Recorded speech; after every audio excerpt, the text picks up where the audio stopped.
नमस्कार. नुकत्याच झालेल्या नरसिंह जयंतीला आपण सगळ्यांनीच लक्ष्मी नरसिंहाचं दर्शन घेतलंच असेल. विष्णूनं घेतलेल्या दशावतारातील चौथा अवतार म्हणजेच नरसिंह अवतार होय.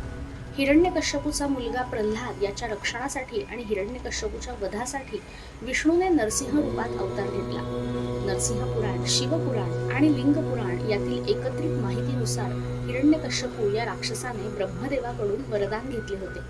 त्यानुसार तो कोणाही मनुष्य अथवा प्राणी, राक्षस, देव यांच्याकडून मरणार नाही.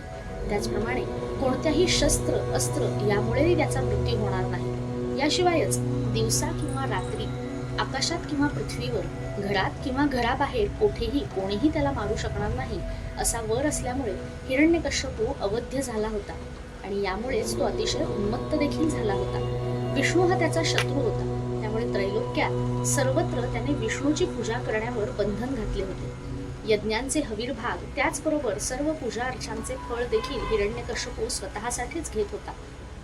परंतु त्याचा पुत्र प्रल्हाद हा मात्र श्री विष्णूचा निस्सीम भक्त होता. हिरण्यकश्यपूने हर प्रकारे प्रल्हादाला समजावण्याचा प्रयत्न केला, परंतु प्रल्हादाने मात्र विष्णू भक्ती सोडली नाही. सर्व उपाय थकल्यावर आणि प्रल्हाद ऐकतच नाहीये हे लक्षात आल्यानंतर हिरण्यकश्यपूने प्रल्हादाला विविध प्रकारच्या शिक्षा देण्यास सुरुवात केली. पण तरी देखील प्रल्हादाची विष्णुभक्ती काही कमी झाली नाही. मग मात्र हा राक्षसराज अगदीच पेटून उठला, इतका की स्वतःच्या पोटच्या मुलाचा जीव घेण्यासही त्यानं मागं पुढं पाहिलं नाही. त्याने प्रल्हादाला जीवे मारण्यासाठी आपल्या सैनिकांना आज्ञा दिली. परंतु प्रत्येक वेळी प्रल्हादाच्या प्राणांचे रक्षण करण्यासाठी श्री विष्णू विविध रूपात आणि माध्यमांमध्ये येऊन त्याचे रक्षण करत असत. त्यामुळे जीवावर उठलेल्या संकटातूनही प्रल्हाद सुखरूप माघारी येतोय हे बघून हिरण्यकश्यपू प्रचंड संतापला. एक दिवस त्याने भर दरबारात प्रल्हादावर प्रचंड चिडून त्याला विचारले, तुझा विष्णू सर्वत्र आहे असं तू म्हणतोस, मग मला दाखव. तो जर या खांबामध्ये असेल तर हा खांब मी फोडतो आणि जर त्यातनं तुझा विष्णू बाहेर आला तर मी तुला जीवदान देईन. असे म्हणून हिरण्यकश्यपूने खांबावर जोरात लाथ मारली व त्यातून विष्णूचा चौथा अवतार म्हणजेच नरसिंह अवतार प्रकट झाला. हा अवतार अत्यंत उग्र व भयानक असा होता. सिंहाचे तोंड व मानवी शरीर सोबत प्रचंड अक्राळ विक्राळ आवाज, मोठाली नखे असे हे परमेश्वराचे स्वरूप बघून दैत्यराज हिरण्यकश्यपू हादरून गेला. तो सैरावैरा धावू लागला, परंतु नरसिंहाने हिरण्यकश्यपूला पकडून तिन्ही सांजेच्या वेळेस आपल्या मांडीवर आडवे ठेवून उंबऱ्यामध्ये बसून नखांनी त्याचे पोट फाडून त्याला निजधामास पाठवले. ही कथा सर्वश्रुत आहे. याच अवताराची आठवण म्हणून आपण मे महिन्यात किंवा वैशाखात नरसिंह जयंती मोठ्या आनंदात साजरी करतो. पण नरसिंह जन्माच्या आधी 9 दिवस नरसिंहाचे नवरात्र बसते. ज्याप्रमाणे आदिशक्ती महिषासूर आणि त्याच्यासारख्या अनेक राक्षसांचा वध करते आणि त्यामुळे आपण देवीचे नवरात्र बसवितो. देवी 9 दिवस राक्षसांशी युद्ध करते आणि 10व्या दिवशी राक्षसांचा वध होऊन देवीचा विजय होतो, म्हणून विजयादशमीचा दिवस साजरा केला जातो. परंतु नरसिंहाच्या नवरात्रामध्ये 9 दिवस नेमकं काय घडतं हे आपणास नेमकं ठाऊक नाही. चला तर मग आजच्या व्हिडिओमध्ये नरसिंहाचे 9 दिवसांचे नवरात्र का बसवलं जातं याबाबत आपण जाणून घेऊ. नमस्कार, मी अश्विनी, यू नो व्हॉट या माझ्या चॅनलवर आपलं स्वागत करते. प्रल्हादाच्या विष्णुभक्तीला कंटाळून हिरण्यकश्यपू त्याला विविध प्रकारे मारण्याचा प्रयत्न करत असतो. सर्वात शेवटी जेव्हा हिरण्यकश्यपू प्रल्हादाला समुद्र मध्यात नेऊन टाकायला सांगतो व बुडवून मारायला सांगतो, त्यावेळी प्रल्हाद समुद्राच्या तळाशी असलेल्या शेषशाही श्री नारायणाकडे जातो.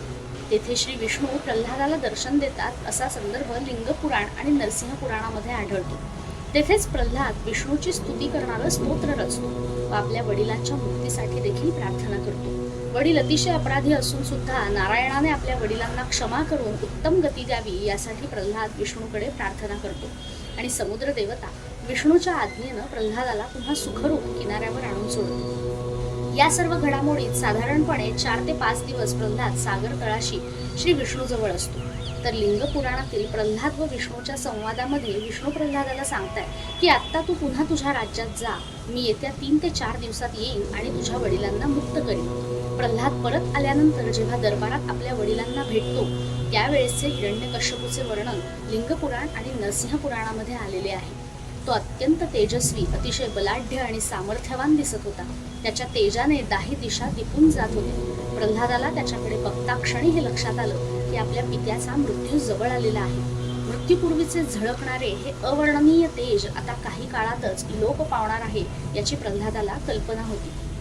त्यानंतरची खांबातून नरसिंह प्रकट होण्याची कथा आपणा सर्वांना ठाऊकच आहे। ज्याप्रमाणे शिशुपालाचे 100 अपराध भरल्यानंतर श्रीकृष्णानं त्याला सुदर्शन चक्राने मारले, तसेच हिरण्यकश्यपूचा मृत्यू जवळ आलेला असताना प्रल्हादाला समुद्रात टाकणे हा त्याचा शेवटचाच अपराध होता।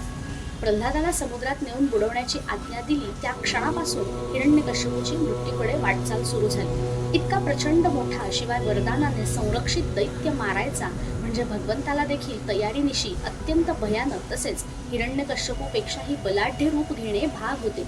नरसिंहाच्या नवरात्रामध्ये प्रल्हाद समुद्रामध्ये जाऊन विष्णू व प्रल्हादाचा संवाद, तेथून प्रल्हादाचे पुन्हा येणे आणि येत्या 3 ते 4 दिवसात येऊन मी तुझ्या पित्याला मुक्त करेन हे विष्णूचे आश्वासन या घडामोडी घडतात। त्यासाठीच नरसिंहाचे नवरात्र बसवले जाते। लिंगपुराण व नरसिंह पुराण यांच्या संदर्भानुसार नरसिंह सायंकाळच्या आधीच खांबातून प्रकट झाले। हिरण्यकश्यपूच्या प्रचंड सेनेचा नरसिंहाने पराक्रमाने वध केला। संध्याकाळी आपल्या सैन्याचा नाश झालेला बघून हिरण्यकश्यपू सैरावैरा धावू लागला। त्याच्या मागून नरसिंह भगवान देखील धावत होते। नरसिंहाने हिरण्यकश्यपूला पकडून उमऱ्यात आणले आणि आपल्या मांडीवर आडवे पाडून नखांनी त्याचे पोट फाडले। त्याची सर्व आतडी बाहेर आली तेव्हा ती धरून तो पळण्याचा प्रयत्न करत होता। यावरून हा दैत्य किती ताकदवान, सामर्थ्यशाली आणि बलाढ्य होता याची कल्पना येते आणि यावरूनच त्याचा वध करण्यासाठी कितीतरी मोठ्या, भयानक आणि सामर्थ्यवान, क्रूर स्वरूपाची आणि क्रोधाची तसेच प्रचंड तेजाची आवश्यकता होती याची कल्पना करता येईल। म्हणजेच नरसिंहाचे रूप हे संपूर्ण त्रैलोक्याला घाबरवून सोडणारे व त्याच्या क्रोधानं जाळून टाकणारे होते याचीही कल्पना करता येईल। ही सर्व तयारी करण्यासाठीच विष्णूने 9 दिवसांचा वेळ घेतला होता आणि म्हणूनच आपण नरसिंहाचे नवरात्र बसवतो। सामाजिक मान्यतेनुसार नरसिंह जन्म हा सायंकाळी साजरा केला जात असला तरी देखील पुराणातील संदर्भांनुसार नरसिंह जन्म हा सायंकाळच्या वेळेच्या बराच आधीच झालेला आहे। कारण हिरण्यकश्यपूचे महाभयानक आणि विशाल सैन्य नरसिंहाने एकट्याने मारलेले आणि त्यानंतर सर्वात शेवटी नरसिंहाने हिरण्यकश्यपूचा वध केलेला आहे। पण यानंतर इतके प्रचंड, उग्र आणि क्रोधायमान म्हणजेच रागवलेले रूप शांत व्हायला तयार नाही। विष्णूच्या नरसिंह अवतारातील प्रचंड राग आणि तेजामुळे त्रिलोक जळू लागले, सृष्टीचा समतोल ढासळू लागला, काही केल्या देव शांत होईना। अशा वेळी शिवशंकरांनी विष्णूचा हा अवतार शांत केला। ब्रह्मदेवांच्या आणि इतर देवतांच्या प्रार्थनावरून शंकराने शरभ नावाचा अवतार घेतला आणि ब्रह्मदेवाला आश्वासन दिले की या नरसिंह अवताराचा मी संहार करीन, मी तो अवतार संपवेन। तो कसा हे पुढच्या व्हिडिओमध्ये पाहूयात। तेव्हा यू नो वॉट या माझ्या चॅनलला लाईक, शेअर आणि सबस्क्राईब करायला विसरू नका आणि पुढचा म्हणजेच नरसिंह रूप शांत करण्यासाठी शिवशंकरांच्या शरभ अवताराची वैशिष्ट्ये आणि त्यांनी काय केले हे जाणून घेण्यासाठी माझा पुढचा व्हिडिओ